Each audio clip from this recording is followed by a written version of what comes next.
শ্রীধাম নবদ্বীপ, যিনি আমার সচিবায়ের দুলালিয়া, যিনি আমার বিষ্ণুপ্রিয়ার প্রাণ বধুয়া, যিনি শ্রীবাস অমর নিত্য নিত্য নটনকারী, যোগী জানে যোগী পায় না, ঋষি জানে ধ্যানে পায় না, সাধক জানে সাধনাই পায় না, সেহেন বিরিঞ্চিতে বাঞ্ছিত হন বলির আরাধ্য দেবতা শ্রীমান মহাপ্রভু। পূর্বের ধরা চূড়া মোহন মনোরী শঙ্খ চক্র গদা পরম ধনুর্বাণ, সকল কিছু পরিত্যাগ করে আজকে গৌরাঙ্গ মহাপ্রভু সকল কিছু পরিত্যাগ করে আজকে শ্রীধাম নবদ্বীপের মাঝে সুপরিত হয়েছে। শাস্ত্রে বলেন, রাধা কৃষ্ণ একই আত্মা, দুই দেহ ধরি অনন্য বিলাস রস আস্বাদন করি, সেই দুই এবে এক চৈতন্য গোসাই মহাবরস আস্বাদিতে ডুবে করিলেন এক কোথায়।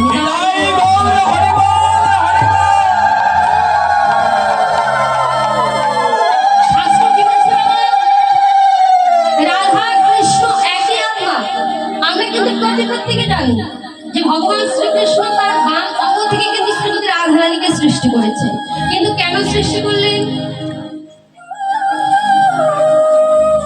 না? আমাদের মতো কলিহত জীবীদের, আমাদের মতো জীবদের লীলা করে আমাদের মতো জীবদের শিক্ষা দেওয়ার জন্য ভগবান তার বাম অঙ্গ থেকে শ্রীমতী রাধারানীকে সৃষ্টি করেছে। তো সেই পূর্বে দাপর যুগের যে রাধা কৃষ্ণ, সেই দুটি কি হলো আমাদের এই কলিযুগে, সেই দুটি দেহ এক হলো, দুটি দেহ এক হয়ে নদীর মধ্যে হলো কি নামে এসেছিল আমাদের ভগবান শ্রী চৈতন্য পতিত পাবন গৌর হরি, যিনি পতিতদেরও পাবন, যার এই পৃথিবীতে কেউ নেই, তার কিন্তু একমাত্র আমাদের ভগবান আছে। আচ্ছা বাবা, আমাদের প্রত্যেকে হৃদয় মাঝে প্রশ্ন জাগতে পারে যে ভগবান এত এত নাম থাকতে ভগবান কেন শ্রী চৈতন্য নামকে গ্রহণ করে এসেছে? কি মায়েরা প্রশ্ন হতে পারে না? আরো তো অন্য নাম ছিল, ভগবান এই নামগুলো কেন নিলেন না? না বাবা, ভগবান দেখে বলছে আমাদের মতো জীবদের, যে কলিহত জীব, তোমাদের প্রত্যেকের সকল কিছু হয়েছে, প্রত্যেকের সকল কিছুই রয়েছে, কিন্তু তোমাদের শুদ্ধ চেতনাটা এখনো হয় না। শ্রী কথার অর্থ হচ্ছে শুদ্ধ, চৈতন্য কথার অর্থ হচ্ছে চেতনা। কলিহত জীব, তোমাদের মতো জীবদের সুন্দর চেতনা দেওয়ার জন্য আমি ভগবান শ্রী চৈতন্য নাম নিয়ে এসেছি। বাবা, ভগবান এই নদীর মাঝে অবতীর্ণ হয়েছে, কিন্তু তার অঙ্গে কোনো কিন্তু রাজার বেশ আর নেই, রাজ বেশ রাজ অলঙ্কার কোনো কিছু নেই ভগবানের কাছে। আসলেন শ্রীকৃষ্ণে পরনে গেরুয়া বস্ত্র পরিধান করেছে, মস্তক মুন্ডন শিখা রেখেছে, দাদার সঙ্গে তিলক ধারণ করেছে, তিলক সেবা করেছে। ভগবানের হস্তে রয়েছে একটা জপের মালা, স্কন্ধে একটা ভিক্ষার ঝুলি, নয়নে মধুমাখা হরি নামের কৃষ্ণ নামের প্রেম, হস্তে জপের মালা নিয়ে নদিয়ার পথে পথে হরিনাম কৃষ্ণ নাম প্রচার করছে। গৌরাঙ্গ মহাপ্রভু যাকে দর্শন করছে ছুটে গিয়ে তাকে হৃদয় মাঝে জড়িয়ে ধরে বলছে, ওগো একবার তোমরা বদনে হরি নাম বলো, বদনে একবার তোমরা হা কৃষ্ণ বলো। নদিয়ার নদীবাসী যদি কোনো জীব সেই নামটাকে না নিতে চাচ্ছে, গৌরাঙ্গ মহাপ্রভু কোন জাতির ভেদাভেদ করলেন না, কে উঁচু জাতি কে নিচু জাতি, কি ব্রাহ্মণ কি চন্ডাল কি ক্ষত্রিয় কি বৈষ্ণব, এই কোনো কিছু ভেদাভেদ করেনি ভগবান। কিন্তু আমরা কলিহত যে আমরা কিন্তু ভেদাভেদ করি। অনেকে মনে মনে ভাবে হরিবাসনে এসে আমি তার পাশে কি বলবো, এতে আমার জাতির গৌরবটা নষ্ট হয়ে যাবে। এই যে মায়েরা, ও মায়েরা, কথা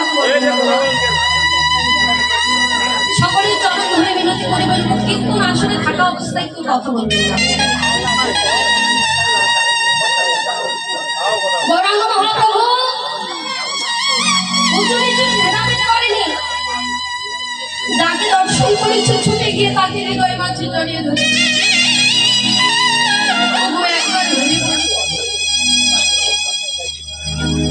সে ভক্ত যদি হরিনাম না দিতে চাইছে, সে ভক্তের হাত ধরে বলেছে ওগো একবার হরিনাম বলো।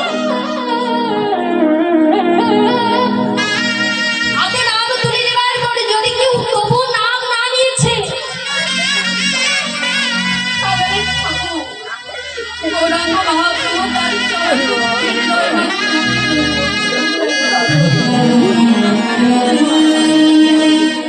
এত কৃপা অন্যান্য যুগে ভগবান করেনি।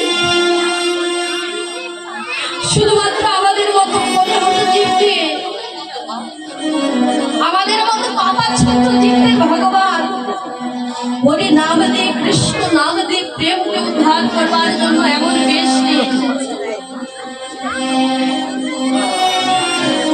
নদীয়ার ধারে দাঁড়িয়ে ভগবান আমার ভক্তের হাতে ধরে পায়ে পড়ে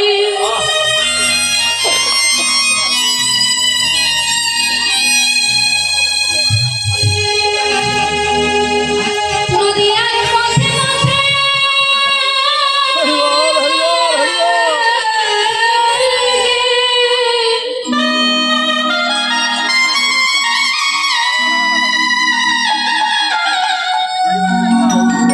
ভক্তদেরকে ডেকে বলছে, ওরে ভক্তগণ,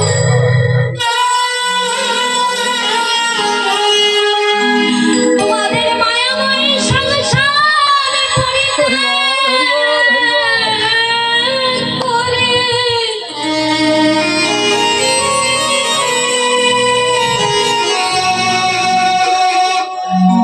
মায়ার কামিনী কাঞ্চনাকে তুলে দিয়ে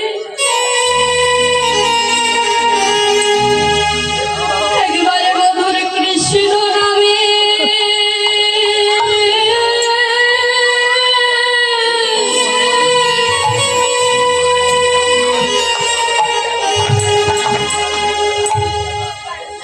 তোমরা কেঁদে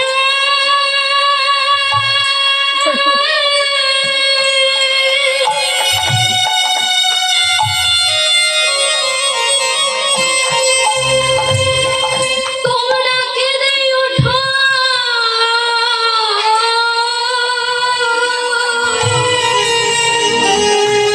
তোমরা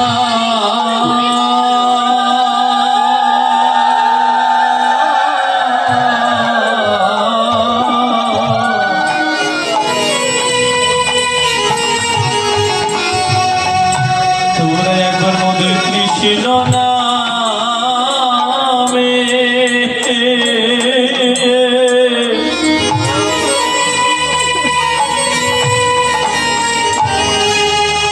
তোমরা একবার কেঁদে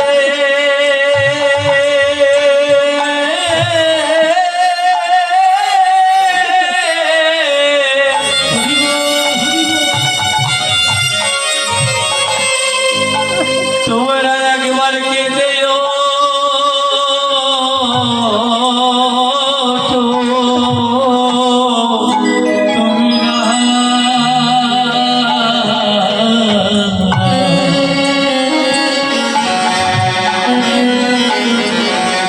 একবার কৃষ্ণ নামে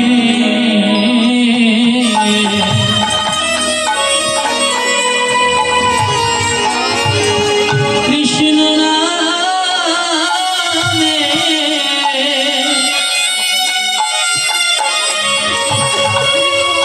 ওগো কেঁদে ওঠো।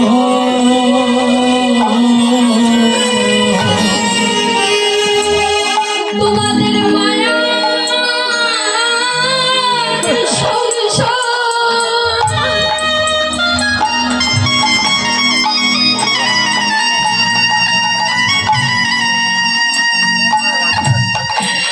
মায়ার সংসারে পরিত্যাগ করে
মধুর কৃষ্ণ নামে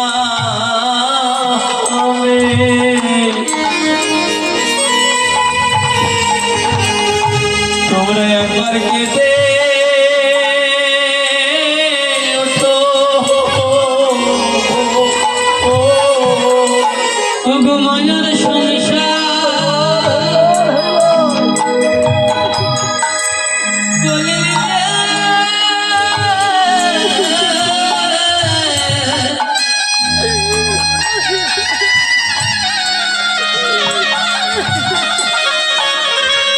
ওগো পরিতাপ করে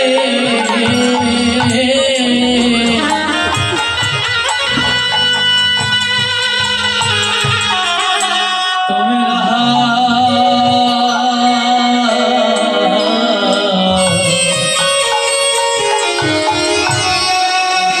কৃষ্ণ বলে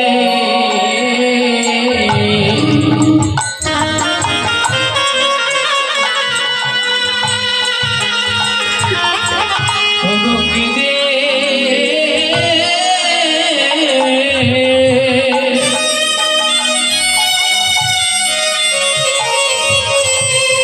ওগো কেঁদে ওঠো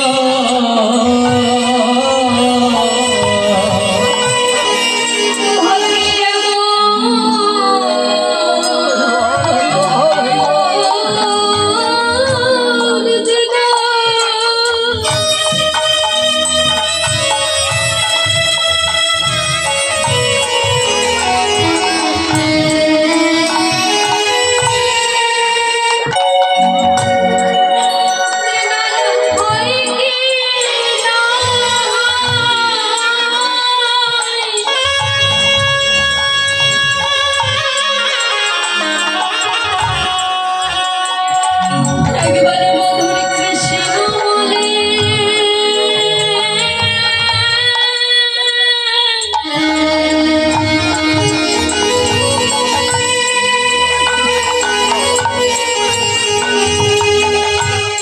তোমরা কেঁদে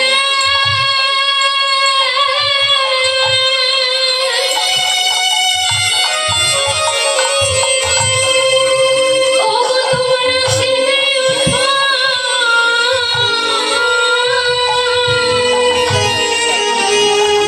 তোমরা মায়ার সংসার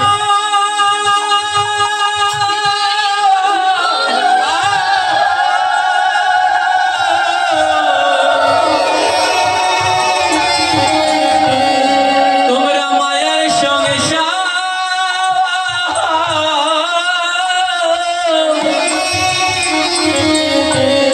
ওগো পরি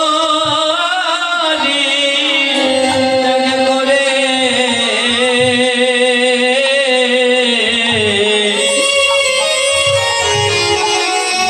তোমরা একবার মধুর কৃষ্ণ নামে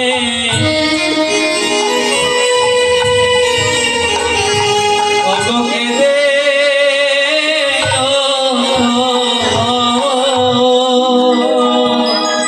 তোমরা মায়ের সংসার মায়ের সংসার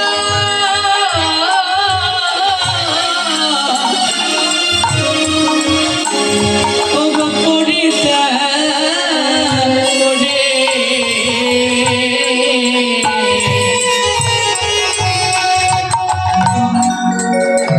তোমরা কৃষ্ণ নামে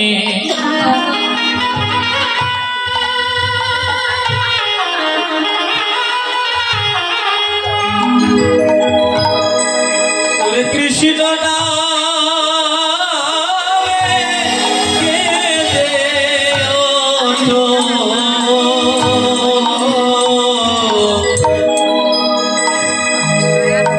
ভগবান আমার নদিয়ার নদীবাসীকে দেখতে বলছি, নদীবাসী তোমাদের মায়াময় সংসারকে পরিত্যাগ করে তোমরা যে প্রতিদিন মায়ার ঘুমে ঘুমিয়ে আছো, ঠিক মায়ার ঘুম থেকে জেগে ওঠে তোমরা একবার মধুমাখা কৃষ্ণ নামে হরি বলে তোমরা কেঁদে যাও।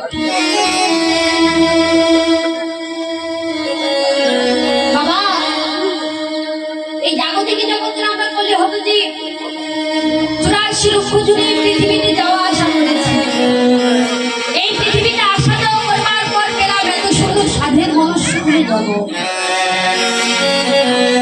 এত সুন্দর মানব জন্ম পেয়ে যে হাত পেয়েছি আমাদের ভগবানের সেবায় লাগাবার জন্য, যে তুমি জন্ম পেয়েছি যেখানে ভক্তের বাজার বলবে সেখানে যাওয়ার জন্য, বদল পেয়েছি ভগবানের নাম বলবার জন্য। এত কিছু ভগবান দিয়েছে বাবা, তবু আমরা নাম করছি না, তাকে ভালোবাসছি। কৃষ্ণ ভজিবার করে সংসারে আইনু, মিছে মায়া বদ্ধ হয়ে বৃক্ষ সম হইল। দিন গেল মিছে কাটে, রাত্রি গেল নিদ্রে, না ভজিলাম রাধা কৃষ্ণ চরণ আর বৃন্দে।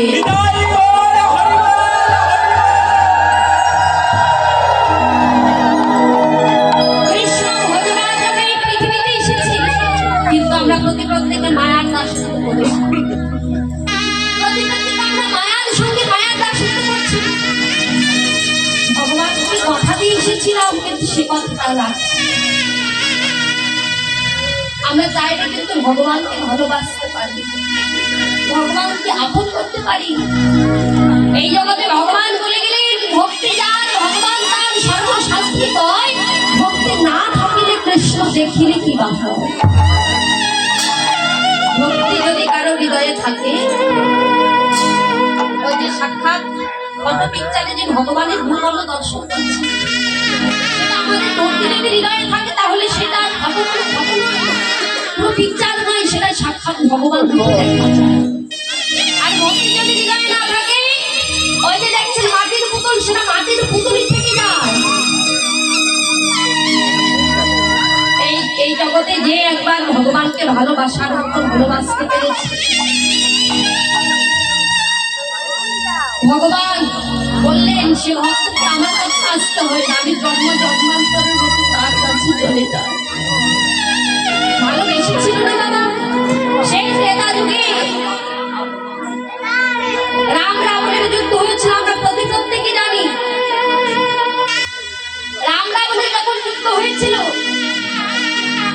রাবণের যে ভাই বিভীষণ, সে বসুরকুল থেকে ভগবানের কাছে চলে এসেছিল। আমরা যে কথাটা বলি সে কথাটা ভুল বাবা। এই রামদেবীর আমাদের প্রত্যেকের দরকার, প্রত্যেকের উচিত এই মায়াময় সংসারকে ত্যাগ করে ভগবানের চরণে নিজেকে সঁপে দেওয়া, কিন্তু আমরা দেই না। যে রাম রাবণের যুদ্ধ হয়েছিল, যুদ্ধ হয়ে যাওয়ার পর 1 লক্ষ রাবণের 1 লক্ষ যে পুত্রগণ ছিল, সন্তান ছিল, তারা সকলে মারা গেল, সকলে মারা গেল। এইদিকে রাবণ ঘরের মধ্যে এসে বাবা দরজা বন্ধ করে দিয়ে কাঁদছে, দরজা বন্ধ করে দিয়ে কাঁদছে। আর এইদিকে তার ভাইপো, যার নাম ছিল তরণী সেন, তরণী সেন ওই ঘরের ভিতর থেকে কান্নার আওয়াজ শ্রবণ করে ঘরের দরজা খুলে ভিতরে গিয়ে দেখছে যে তার জেঠুমনি কাঁদছে।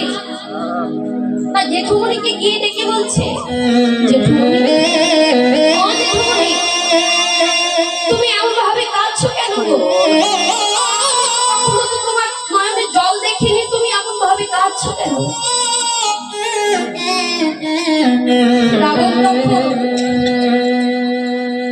রাবণ তখন তরণীকে কাছে নিয়ে বলছে, বাবা রে, আমার শত শত পুত্র,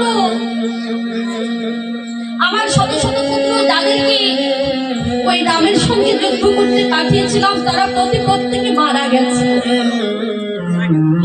আজকে যে আমি কাউকে যে তার সঙ্গে যুদ্ধ করতে পাঠাবো, আমার আর কেউ নেই রে।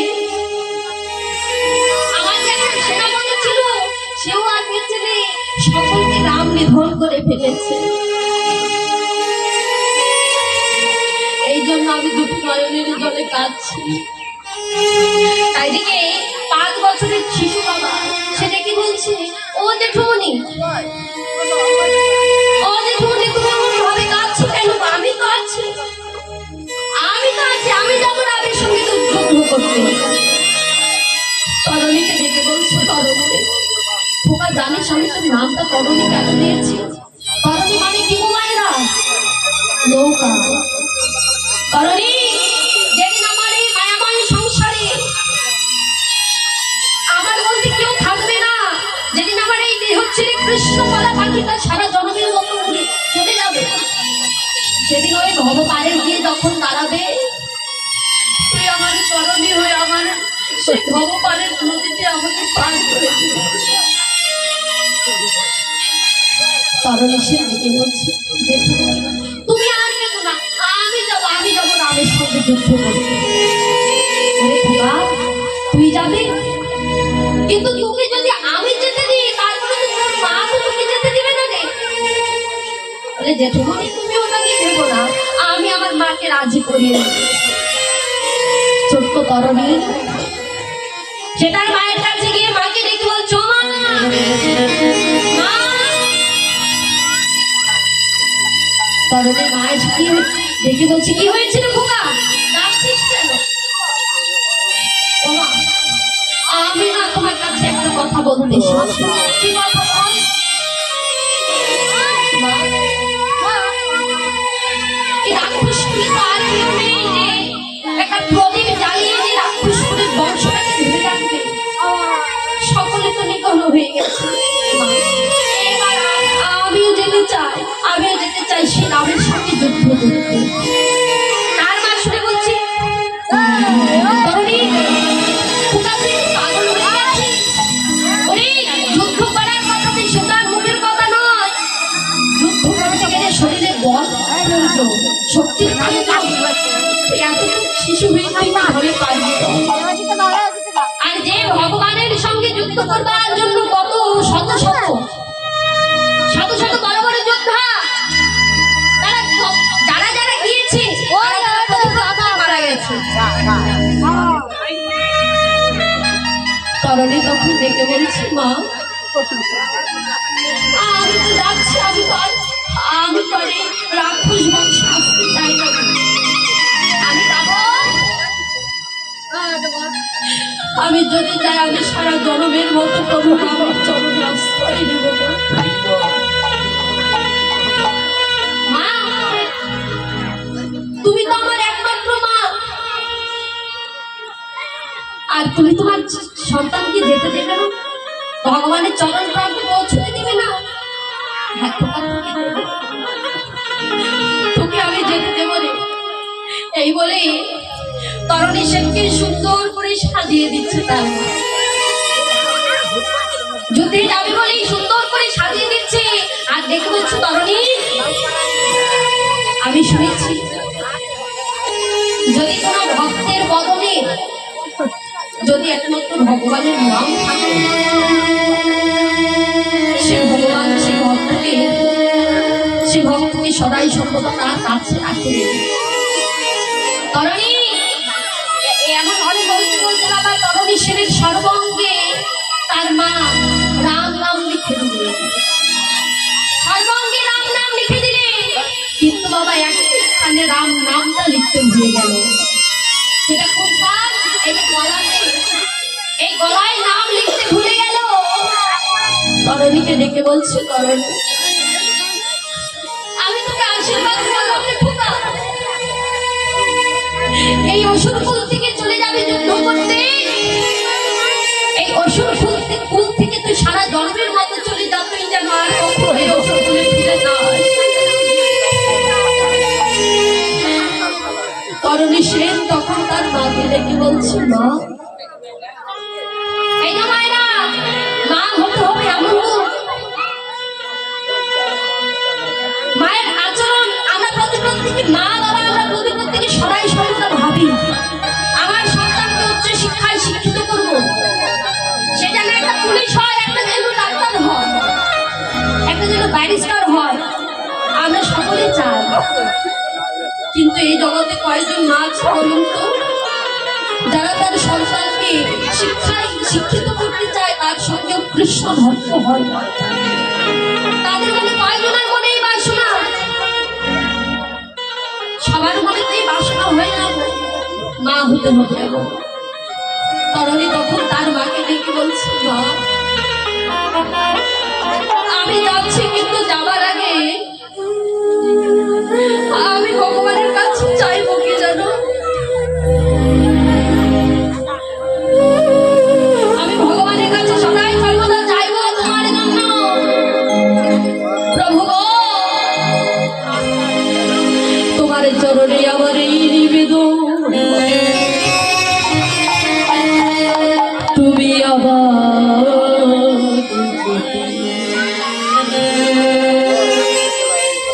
পাঠাও দয়া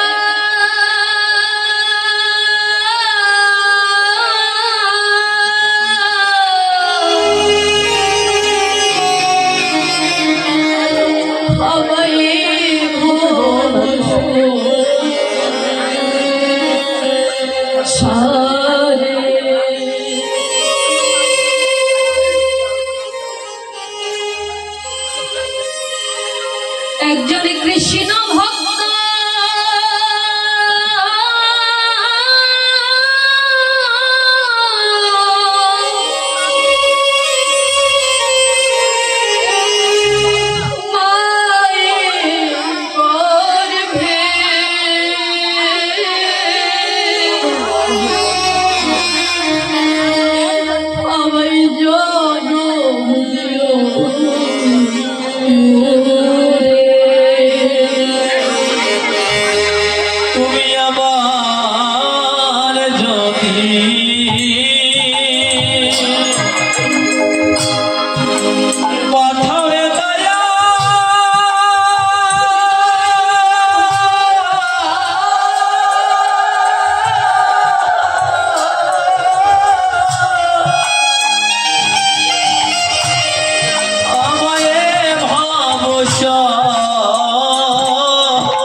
আমি শ্রবণ করিব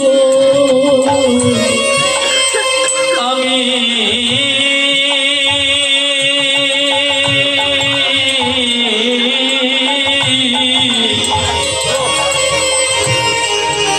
গর্বে বসে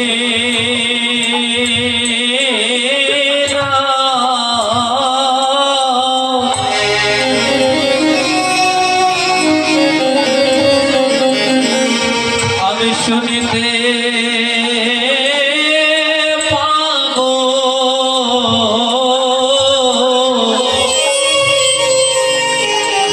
যদি কোনো কৃষ্ণ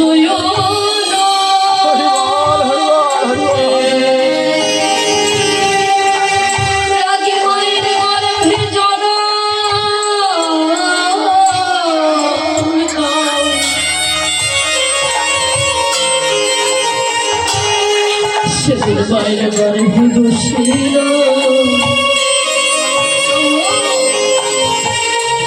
আমি শুনিতে পাব যদি কোন কৃষ্ণ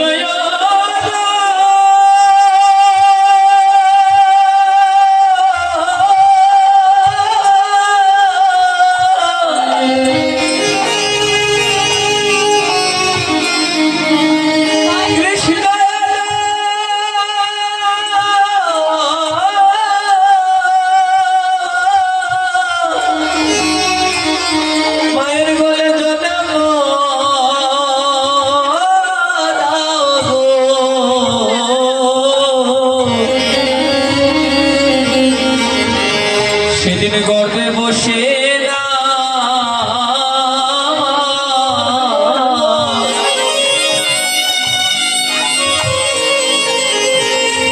আমি শুনিতে পাবো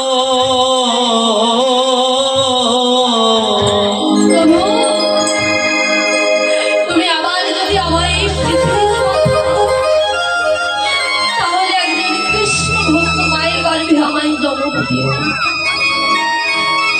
কৃষ্ণ ভক্ত মায়ের গর্ভে জন্ম পেয়ে আমার মা যখন নাম করবে, আমি মায়ের গর্ভে থাকা অবস্থায় আমি সেই নামটা শ্রবণ করতে পারবো। তরুণী সেন চলে গেলে ভগবান রামের সঙ্গে যুদ্ধ করবার। ভগবান রামচন্দ্র দূর থেকে দেখছে একটা রথ আসছে তাদের দিকে, আর সেই রথে আছে একটি ছোট্ট শিশু। বিভীষণকে দেখে বলছে, বিভীষণ দেখো আমার একটা দূর থেকে একটা রথ আসছে, আর সেই রথে রয়েছে একটা ছোট্ট একটা শিশু। এদিকে তরুণী সেন তখন দেখে বলছে,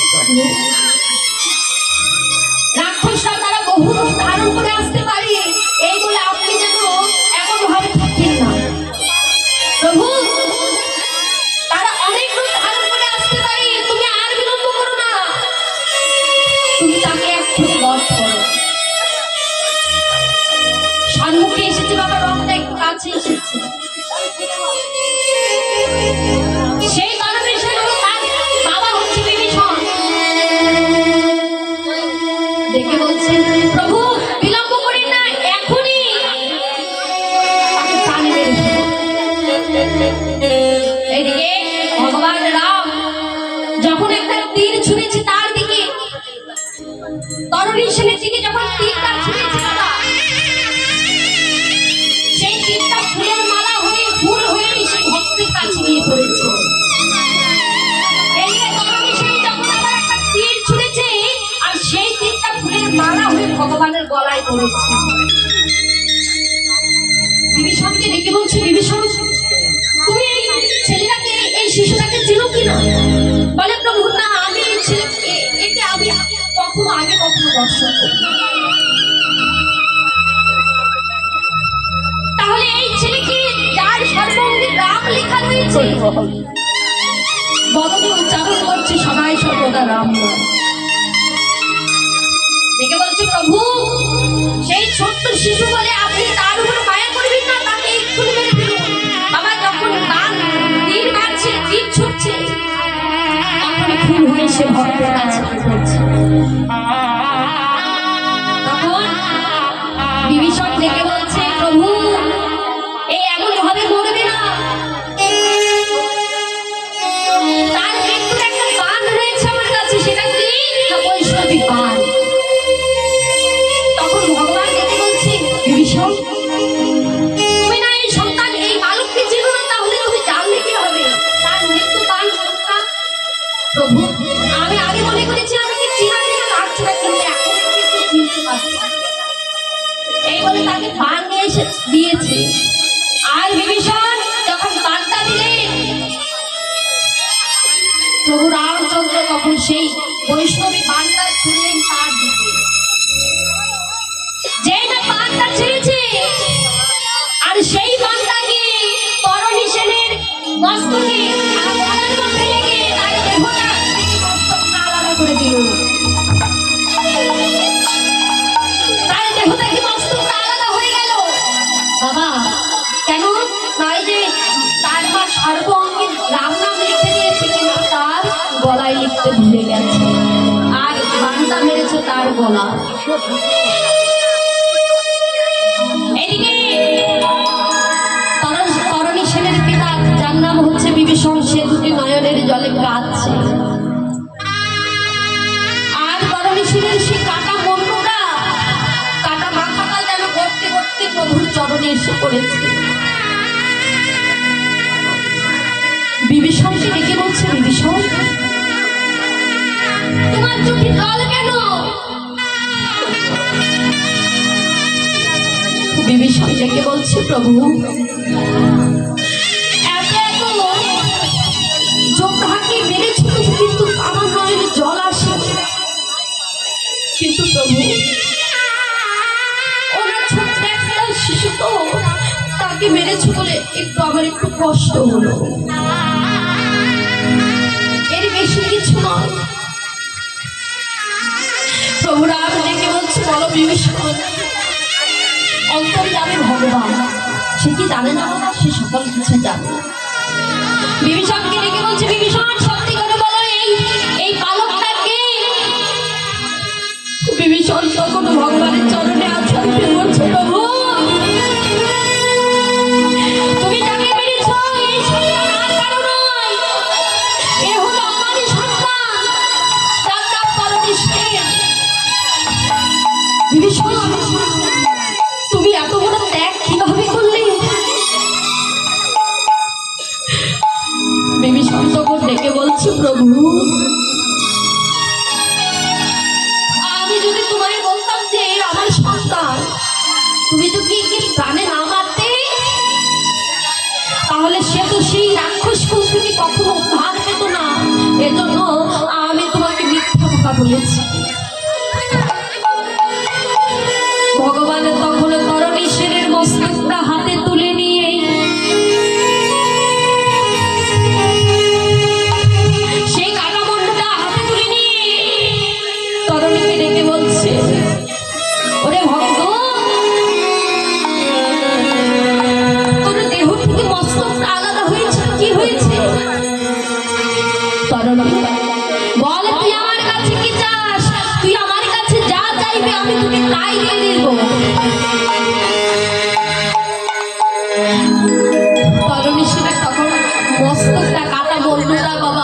চরণে ছাড়া জানো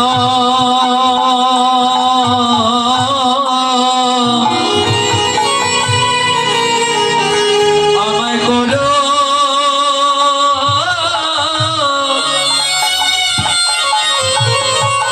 আমায় করো না গো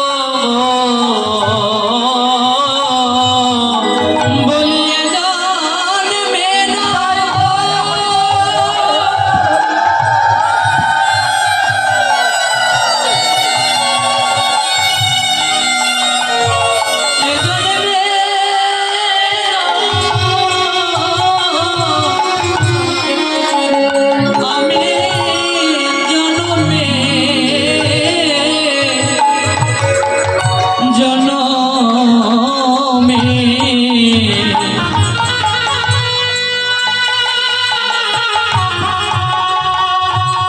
চরণ যেন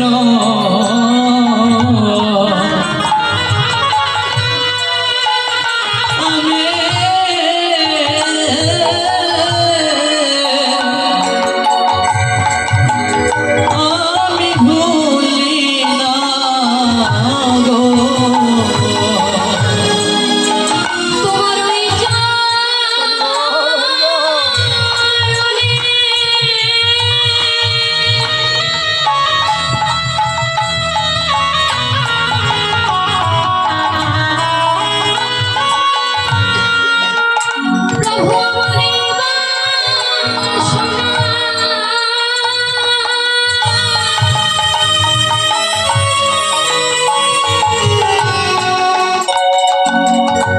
প্রভু প্রভু তোমার চরণ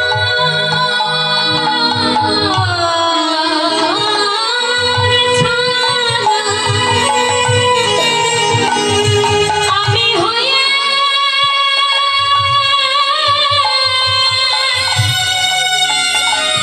নিতাই গণ হরি বল হরি বল আমি হয়ে না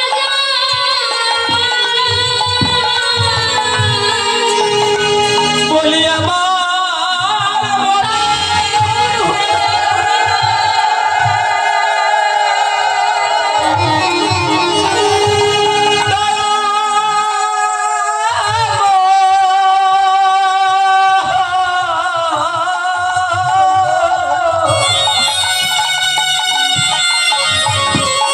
বলি আমার মনে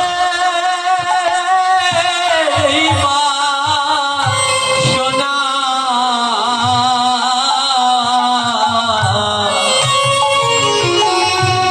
তোমার চরণ ছাড়া জানো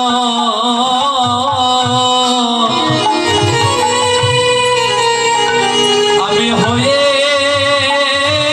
না যা আমি তোমার ওই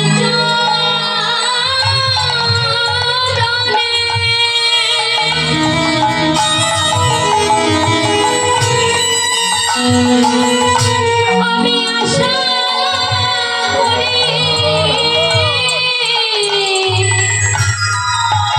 শুধুই জন্মে নয় জন্মে জন্মে তোমার চরণে আশা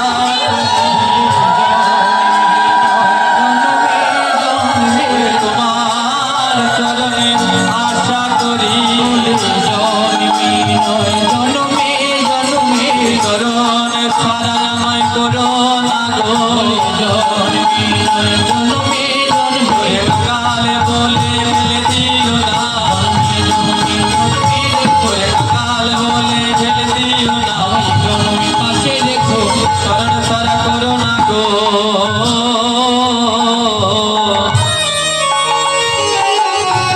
আমি ধরো তোমার চরণ ছাড়া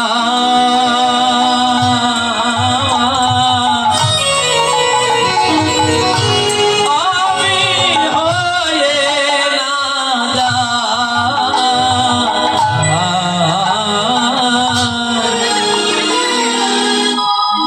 শ্রী রামচন্দ্র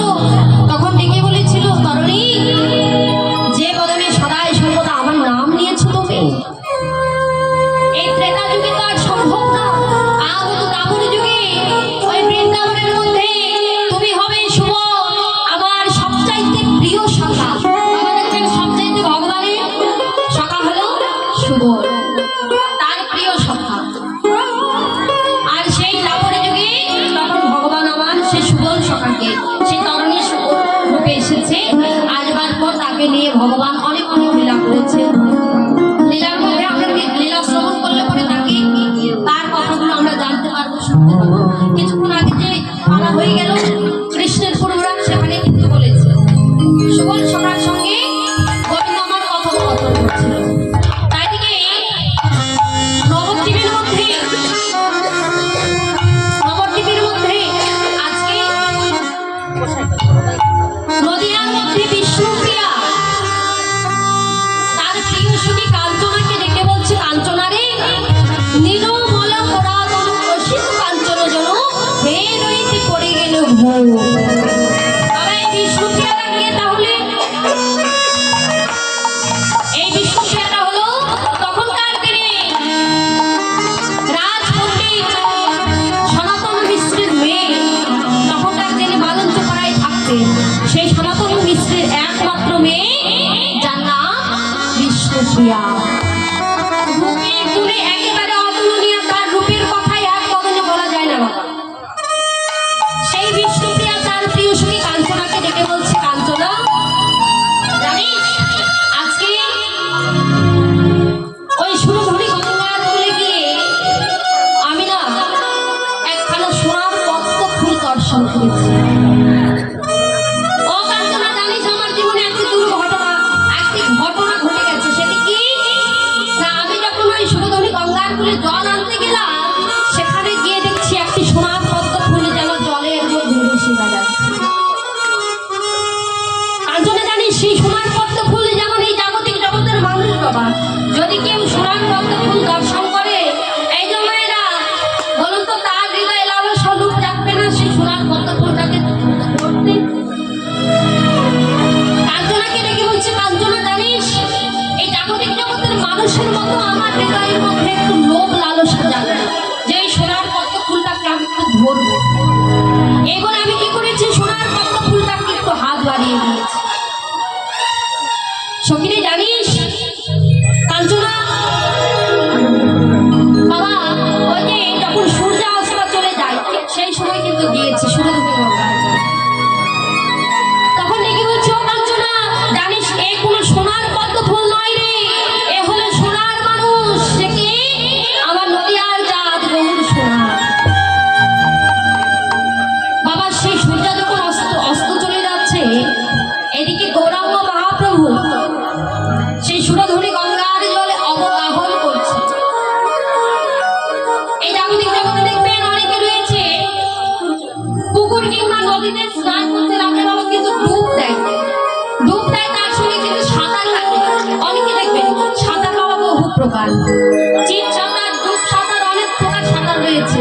কিন্তু এই গৌরাঙ্গ মহাপ্রভু সেই জলের মধ্যে সুরধনী গঙ্গায় যখন স্নান করতে গেলেন, তখন কিন্তু সাঁতার কেটেছে। কোন সাঁতার? না চিত সাঁতার।